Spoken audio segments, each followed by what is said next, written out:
एक बार की बात है, एक लड़का था। उसका नाम सबल था, जो नगर में रहता था। वह अपने जीवन से बहुत निराश था। उनकी निराशा का कारण यह था कि वह अब तक अपने जीवन में कुछ नहीं कर रहा था। उसके माता पिता उसे ताने मारते थे कि आपके सभी मित्र कुछ न कुछ कर रहे हैं, लेकिन आप अभी भी घर बैठे हैं। दोस्तों के बीच भी अक्सर उनका मजाक उड़ाया जाता था। वह कहीं जाता तो लोग उससे पूछते कि आप क्या कर रहे हैं।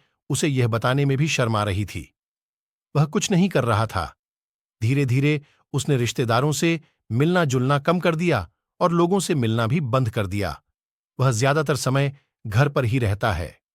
वह अकेला रोता है और भगवान को कोसता है और अपनी किस्मत को दोष देता है।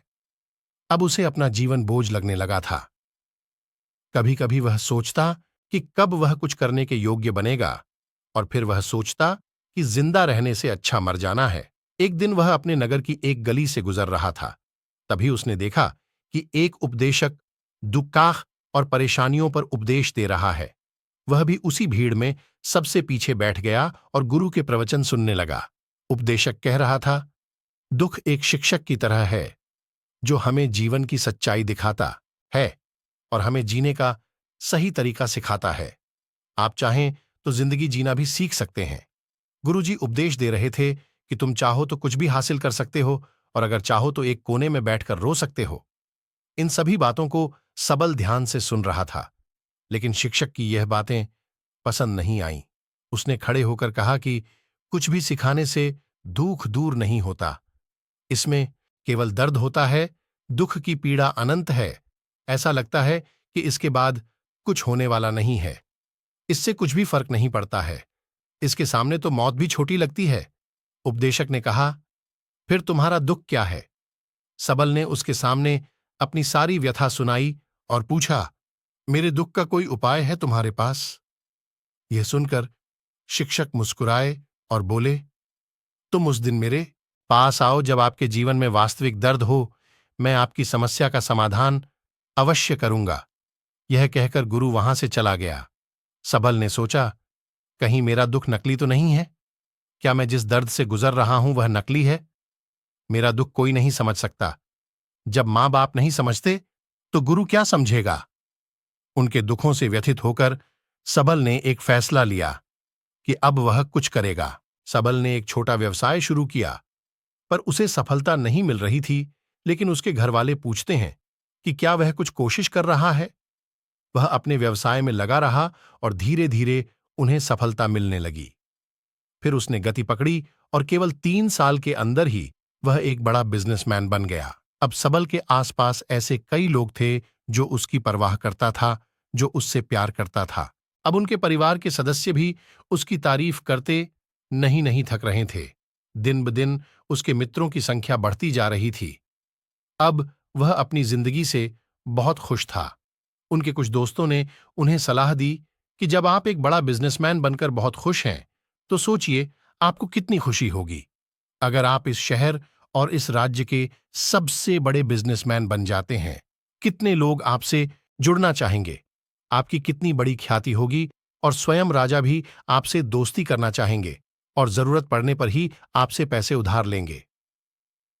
दोस्तों की यह बात सबल के मन में घर कर गई। अब वह और पैसे कमाने की कोशिश करने लगा, लेकिन उसे यह सब बहुत ही जल्दी चाहिए था।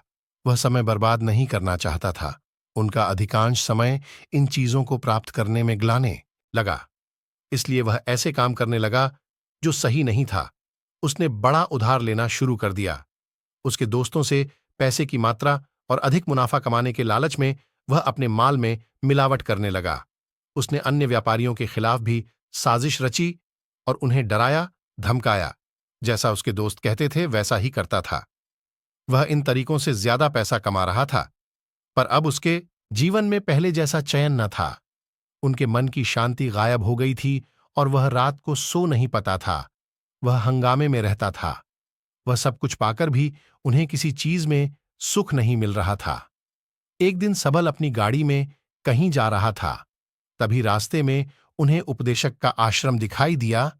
वह रुका और गुरु के पास जाकर बोला, संत, आपने मुझे मेरे पास आने के लिए कहा था, दृष्टि को सच करने के लिए यह कार्रवाई करता है, और सिर्फ काम करने से कुछ नहीं होता, परिणाम भी मिलना चाहिए।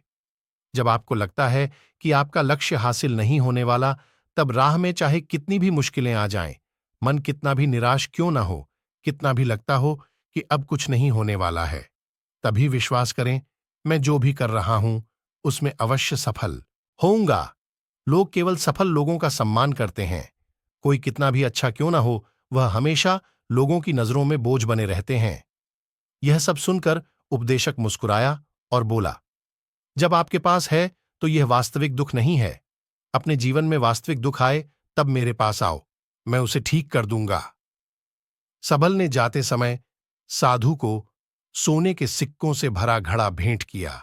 घड़े को देखकर गुरु ने कहा कि यह मेरे किसी काम का नहीं है, उस पेड़ के नीचे गड्ढा खोदकर गाड़ दो। सबल ने घड़े को पेड़ के नीचे दबा दिया, जैसा कि गुरु ने बताया, और वहां से चला गया। कुछ दिनों से कारोबार ठीक चल रहा था, लेकिन व्यापार के गलत तरीके के कारण धीरे धीरे उसे व्यापार में घाटा होने लगा। उसकी सारी दौलत धीरे धीरे खत्म होने लगी, और एक दिन ऐसा भी आया जब उसके पास कुछ भी नहीं बचा और उस पर कर्ज का बोझ चढ़ गया था। परंतु वह निश्चिंत था, क्योंकि उसने अपना सारा कर्ज अपने दोस्तों से लिया था। उसने सोचा कि उसके दोस्त बुरे वक्त में उनके साथ खड़े रहेंगे, लेकिन ऐसा कुछ नहीं हुआ। जैसे ही बुरा वक्त आया, दोस्त पहले उससे कर्ज मांगने लगे। अगर उसने कर्ज नहीं लौटाया, उन्होंने उसे जान से मारने की धमकी भी दी।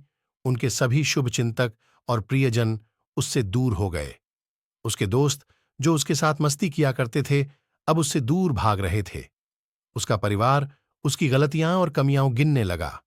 उनकी सारी संपत्ति नीलाम कर दी गई और उसके पास कुछ भी न बचा।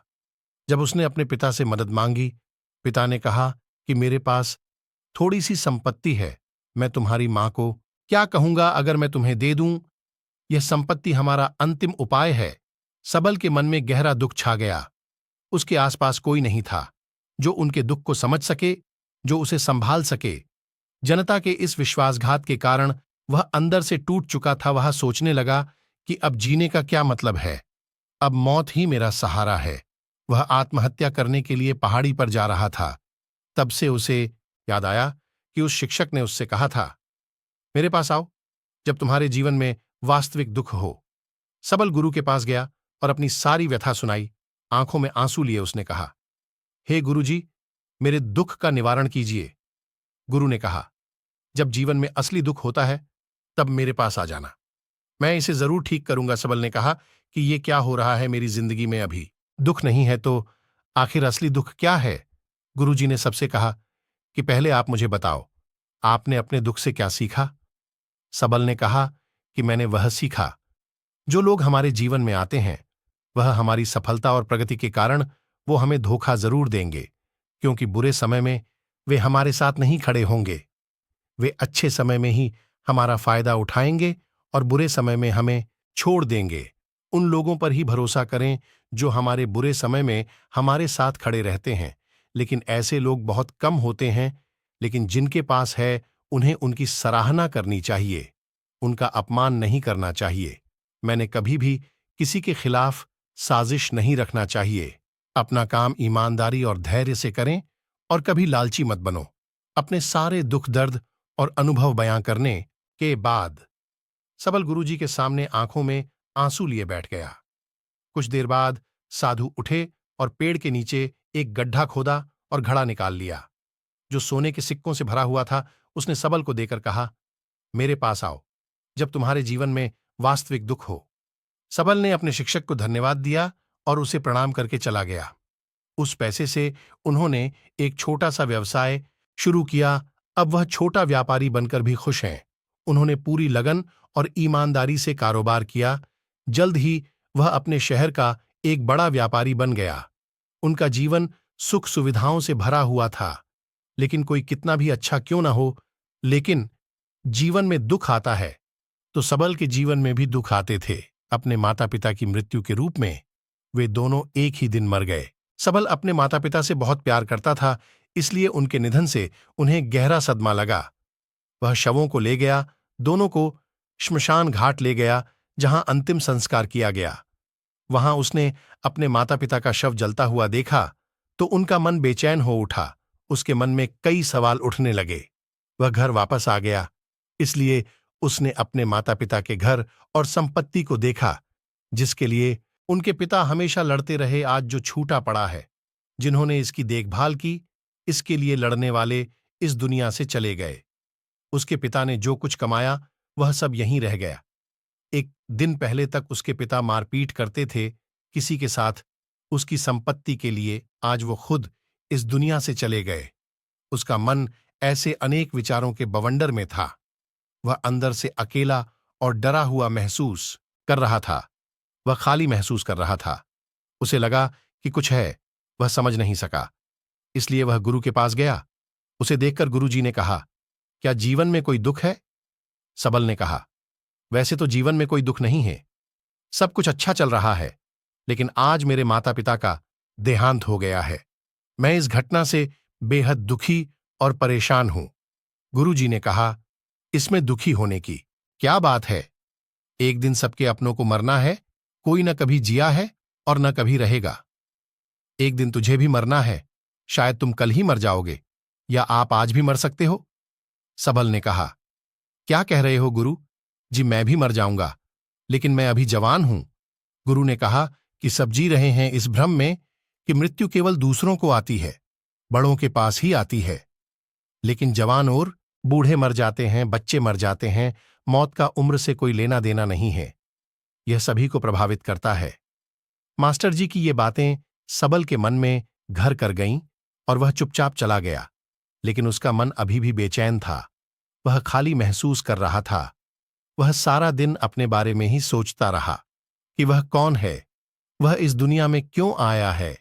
क्या जीवन का लक्ष्य केवल चीजों को खाना और मरना है? ऐसे कई सवाल उसके दिमाग में लगातार उठ रहे थे, लेकिन उन्हें अपने किसी भी सवाल का जवाब नहीं मिल रहा था और उसका दुख दिन ब दिन बढ़ता ही जा रहा था।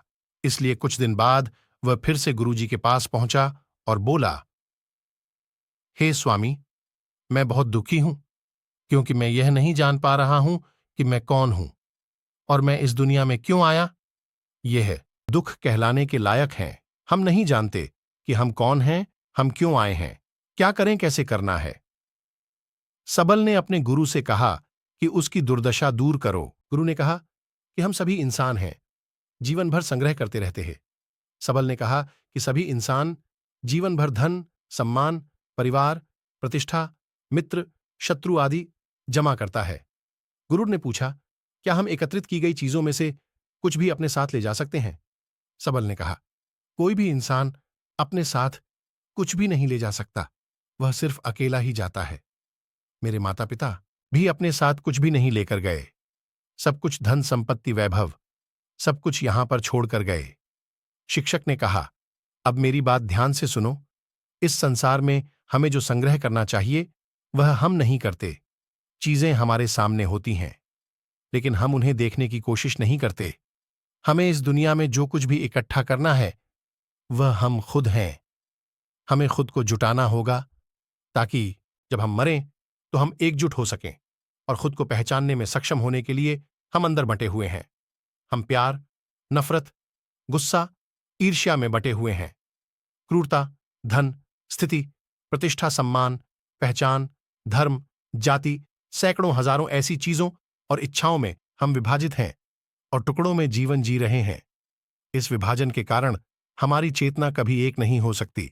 हमारी चेतना शक्ति बिखरी हुई है, इसलिए हमारे पास इतना समय नहीं है, इतनी ऊर्जा नहीं कि हम मुड़ सकते हैं और अपने भीतर देख सकते हैं। वास्तव में धन, सम्मान और सुविधाओं का अभाव, लोग इसे दुख समझते हैं और जीवन भर के लिए जो दुख कहकर रोते रहते हैं और समाधान खोजने का प्रयास करते रहते हैं, उन्हें अपना समाधान कभी नहीं मिलेगा, क्योंकि जिसे लोग दुख कहते हैं वह वास्तविक दुख नहीं है। यह सिर्फ एक आदमी की इच्छा है, उसकी इच्छा कभी पूरी नहीं होती। इसीलिए व्यक्ति को कभी उनके प्रश्नों का समाधान नहीं मिलता। इसलिए इन सब से परे, यदि आप अपने दुखों का अंतिम समाधान चाहते हैं तो सबसे पहले खुद को समेटो। इस दुनिया से अपनी ऊर्जा वापस ले लो और इकट्ठा करो। अपने आप पर ध्यान केंद्रित करो। स्वयं पर ध्यान दो। अपने मृत्यु से पहले अपने आप को जानने की कोशिश करो, बिखरो मत। सबल ने कहा, तो गुरुजी, क्या हम इस संसार को छोड़ दें? हमारी सभी इच्छाओं को मार देना चाहिए। किसी से प्रेम नहीं करना चाहिए, धन संग्रह नहीं करना चाहिए, सम्मान की आशा छोड़ देनी चाहिए।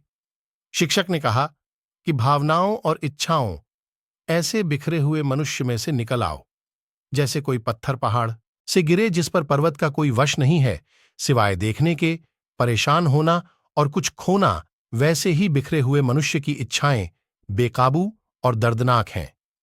उसका अनियंत्रित मन इच्छा करता रहता है और कल्पना करता रहता है, और यह दुख देता है। लेकिन जब एक व्यक्ति अपने मन को एकत्र करता है, तो वह जो कुछ भी करता है वह उसके नियंत्रण में होता है। फिर उसकी इच्छा से इच्छाएं भी उत्पन्न होती। हैंसबल ने कहा कि आपने मेरे असली दुख का समाधान कर दिया। आपका बहुत बहुत धन्यवाद। अब से मैं खुद को समेटने, खुद को तराशने की कोशिश करूंगा। गुरुजी ने कहा कि मानव शरीर में बहुत ऊर्जा और शक्ति है, लेकिन यह फालतू के कामों में बंटा हुआ है, बेकार की बातों में लगा हुआ है। यह एक बहुत ही शक्तिशाली मशीन की तरह है। एक बच्चे के हाथ में रखा जा रहा है और वह बिना सोचे समझे अपनी शक्ति बर्बाद कर रहा है, और बिना किसी नियंत्रण के।